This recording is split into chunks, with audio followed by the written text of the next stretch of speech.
Hello and welcome to the Ministry of Miniatures, and today I've got a very special video.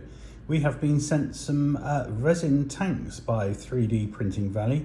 These are their details, but let's have a quick look at the tanks and see what we think. So as you can see there, I've been sent 3 tanks. They're in 3 different stages because what I wanted to do is show what they look like as they arrive, some of the detail and the quality around it. One that's been undercoated, and then also the third one that's been finished. So first of all, let's have a look at that Panzer IV and see what we think as it looks like when it arrives. Okay, so first up is the Panzer IV, and as you can see, the resin is very crisp and clear, and it comes in this grey material, so it basically lends itself to being undercoated very simple. You can see there's lots of detail on there. There's also some really fine bars between where the shirtsen gets stuck onto. So these are the shirtsen, and I'll put one on each side to show what they look like. And the reason I've shown this as it arrives is because it kind of looks like there are printing lines on it, but there isn't, and you can tell that from when I've undercoated the next one. They completely disappear as part of that process. But if you can see here on the tank, you can see all the stowage that's on there already. That all comes, this is exactly as it comes, so some really, really fine detail on there. Looking at the wheels there, you can see, we take a closer look at the wheels, you can see just what it looks like, and the tracks, even to the point of bolts and handles, and then around to the exhaust. So this is a really nice print. There are a few little imperfections. So here you can see that running wheel is slightly chewed. I don't know if that's just a printing fault, but then having a look on the front here, you can see the tracks again looks very nice. And if you look at the turret, you can see it's very intricate and very fine. So very, very nice detail. And again, coming back along this side, that is going to be a joy to paint. So that's what that looks like at the moment. I haven't undercoated it, but I will do shortly.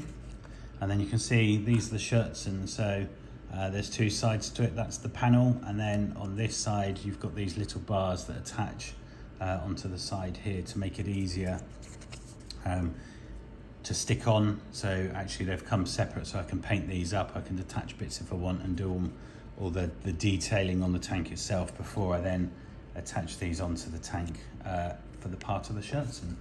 So there we go, that's the Panzer IV.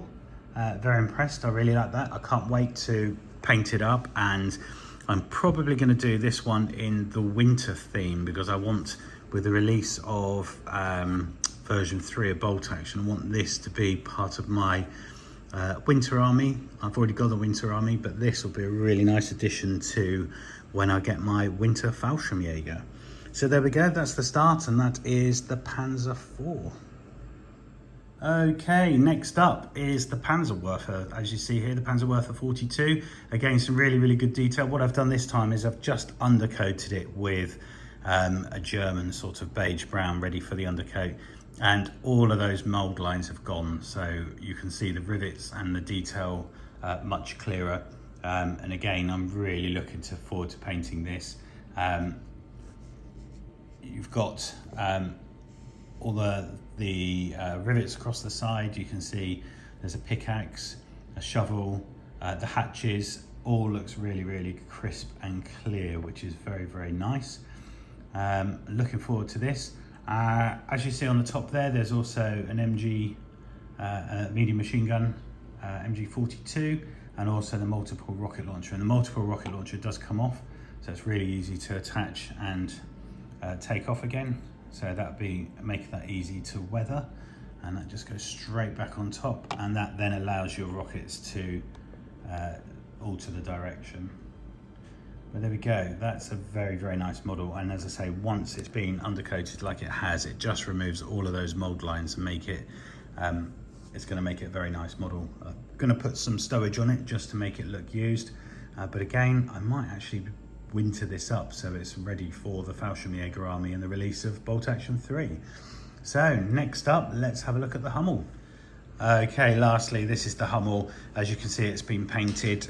Rick, as part of our group, took this away for me and spent a few weeks just slowly in his leisure time painting it up, and it looks amazing. As you can see, the detail comes through. He's done a really good job painting it, and you can see inside all of the parts to help fire the cannon are there. There's a bit of stowage on it, but there's no mold lines, there's no printing lines. It's a really nice tank, and it's been weathered ideally for the Normandy campaign, and actually it's been part of one of our battle reports recently, so keep an eye out for that and see how it works. I plan to take this on one of my battle reports when I get a chance to play Germans, to see how I can make it work. But there we go. That's the Hummel, and it's painted to a very, very nice standard. So let's have a look at all three of them again, and then we'll look at some of the advantages and disadvantages of these tanks.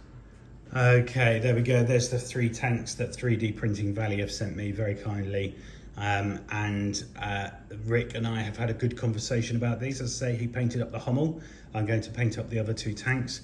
And we had a conversation around it, and we discussed some of the advantages and some of the disadvantages. So let's talk about the advantages first, because it's always good to go on a positive. So these tanks are cheap. They are much cheaper than buying from manufacturers.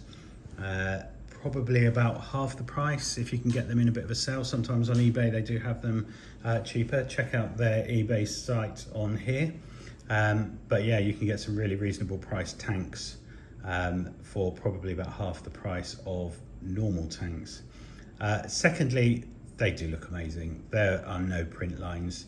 As you see with the Hummel that Rick's painted up, you would never know that that was a printed resin tank, and it just looks really, really nice. And just as he said, it was a joy to paint. So and it looks nice. You can't tell at all. So that's really, really good. One of the third things we talked about was actually the amount of time saved on not having to assemble a tank. So I've got, probably like everyone else, lots and lots of tanks that need building. So that's time and effort working out the pieces, dry fitting them, gluing them, waiting for that to dry. It can take a good few hours to build a tank. There's none of that with this. As you can see, this Panzer IV, the only thing I'd have to stick on is the Scherzen, but they've been sent separate just to allow me to be able to paint the running gear, the tracks, and the stowage around there before I actually put the Scherzen on. So I think actually that's a really, really good idea, and that will save so much time and effort. So that's very good. And then lastly, Rick did say that it was absolutely a joy to paint. Once he had undercoated it and got the undercoats and base paints on, it was really quick and easy to do. So he definitely wanted that raised as one of the pros for it. So there we go, 4 really positive aspects around buying resin 3D printed tanks. Let's have a look at some of the disadvantages. Some of them are small, some of them not so small. So one of the things that we did notice is the detailing. So on the front here, the jack, it does look a little bit bulky. So it kind of feels a little bit too big maybe. It's not overly important, but when you're painting it, it's just slightly noticeable. The second thing that we noticed is actually nothing moves, so I can't move the barrel on this, and I can't move the barrel on here. So the main tanks, although this does move for the multi-rocket launcher, actually the other barrels on the tanks, that when you build a plastic kit, they are designed so that when you build them, the barrels can move up and down. In this case, the barrels do not move up and down. That doesn't overly bother me because I don't really tend to move them up and down anyway, but for some people it might, so it's worthy of having that as a disadvantage. And then probably the last thing was that sometimes, as we saw on the Panzer IV, some of the pieces are very, very thin, and the resin used, or the plastic, is very brittle, and some of the small areas might be easy to break. So an example is when I started airbrushing this Panzer Werfer, I only had it kind of turned like this, and I knocked it and the light fell off. So I've glued it back on, but it's not quite in the right position, but with a bit of stowage I can hide that. So just be really, really careful with these, that like the machine gun here, they are very, very thin and brittle pieces, so care needs to be taken with them. But if you do take care, that detailing is really, really nice. So Rick and I had a conversation and we decided we would give them a rating out of 10. And we think that these tanks, quick and easy, cheap, really nice to paint. Just be careful with them, and as long as you don't mind the barrels not moving, actually it's really worth saving a bit of money with these. So we've given 3D Printing Valley 8 out of 10. So really, really good tanks, really easy to paint.